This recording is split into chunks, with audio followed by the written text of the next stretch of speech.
again, I mean, listen, obviously, at face value, there's a little bit of overlap, but and that could be part of the reason why Mike wanted to play the role. When I read the script, what I saw was, I saw, Mike Tyler's a character that's suffering. It's not just that he's an actor and that he can connect on that level. I saw a guy that was at a crossroads in his life where he was looking to wake up. He didn't even know he was asleep. And to me, I've been movies, a lot of different topics, and they always say, Julianne Moore had a great quote. She said, the audience doesn't come to see you, they come to see themselves. And for me, this character, Mike, he could have been a plumber. It was about a person who was at a point in his life where the old familiar patterns weren't working anymore, and he was suffering, and he was looking to wake up. And to me, that felt universal. That's something that everyone. This was a good one. I enjoyed it, albeit a tragic display of journalism. Let's break down a recent journalist moment with Chris Evans at TIFF, the Toronto International Film Festival. Now, the interviewer asked Chris Evans if he could relate to his new character, who happens to be a failed actor, because he too, post Marvel Cinematic Universe, is a failed actor. Maybe? Ouch! That's a very high stakes and loaded reputation question.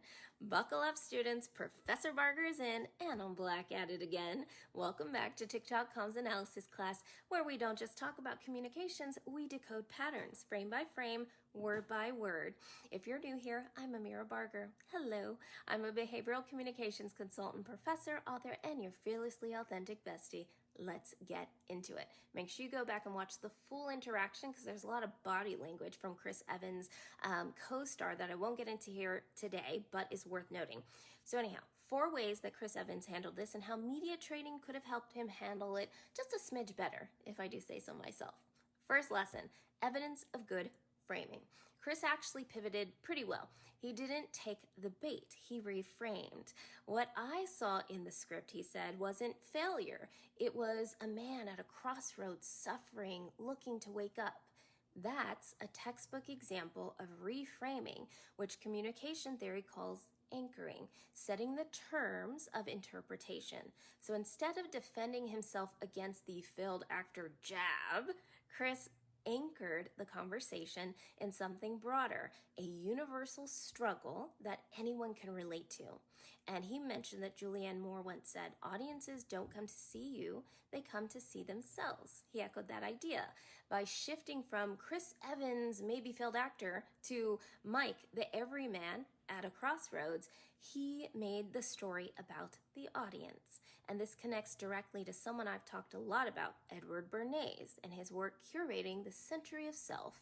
Bernays is often called the father of modern PR, and he argued that people are more easily influenced when they see their own desires, fears, and identities reflected back at them. And his campaigns often weren't about the product itself, but about linking it to universal drives. Think freedom, status, self-expression. And Chris's move here is basically a live-action version of that strategy. Instead of making the role about his career baggage, he made it about our human condition. Instead of arguing the facts, whether he's a failed actor or not, he anchored the narrative in identification, sort of, this could be any of us. That's why reframing is so powerful. It doesn't just diffuse criticism, it redirects attention from you to the audience's mirror. And once you do that, you control not only the conversation, but also the emotional resonance.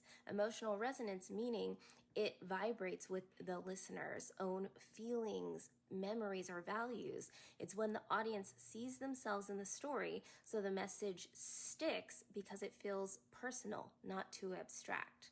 All right, second lesson, where Chris missed a little bit was on bridging. He could have gone further by bridging. That's the media training technique I've talked about, where you move from a tough question back to your key message.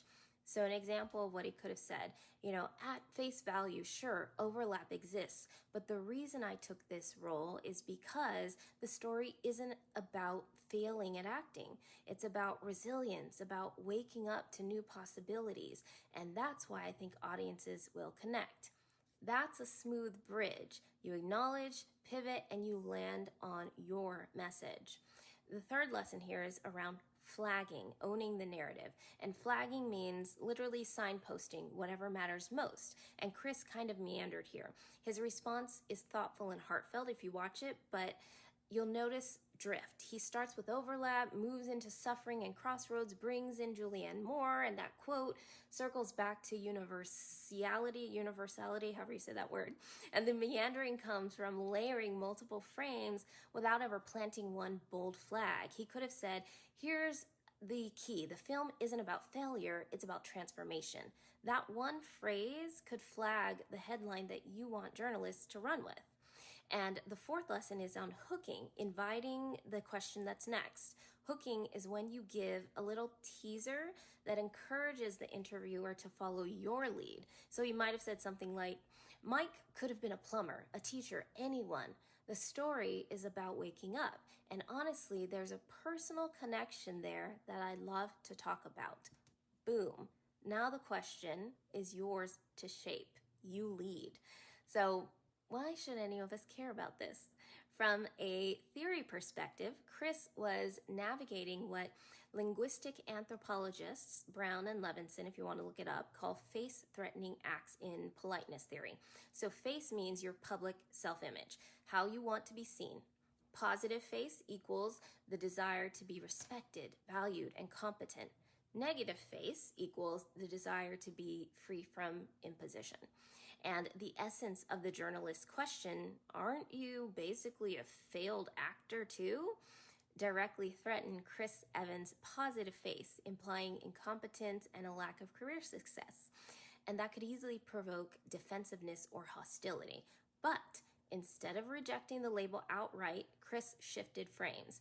He restored his positive face by universalizing the story. He said the character wasn't just about being a failed actor, but about being at a crossroads, waking up and searching for transformation.